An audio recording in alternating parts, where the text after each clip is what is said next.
వచ్చింది. కుక్క నోట్లో చూస్తే సరుకుల లిస్టు, డబ్బుల నోట్లు ఉన్నాయన్నమాట.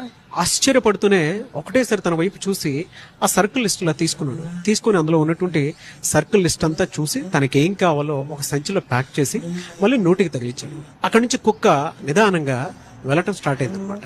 తదేకంగా తన వైపునే చూస్తూ ఉన్నటువంటి షాప్ ఓనర్ షాప్ అంతా కట్టేసి తన వెనక ఫాలో అవటం మొదలుపెట్టాడు. తను బుద్ధిగా చక్కగా క్రమశిక్షణ తోటి రోడ్డు దాటుకుంటూ కరెక్ట్ గా రెడ్ సిగ్నల్ వచ్చినప్పుడు ఆగిపోయింది.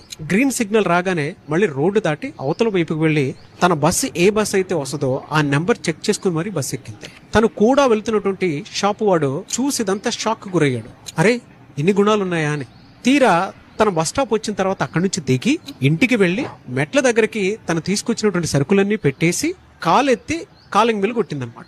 చూస్తే అవతల వైపు నుంచి ఎవరు స్పందించట్లేదు. సరే, స్పందించట్లేదు కదా అని చెప్పేసి బ్యాక్ సైడ్ నుంచి వెళ్లి అక్కడ బెడ్రూమ్ దగ్గర ఉన్నటువంటి కిటికీ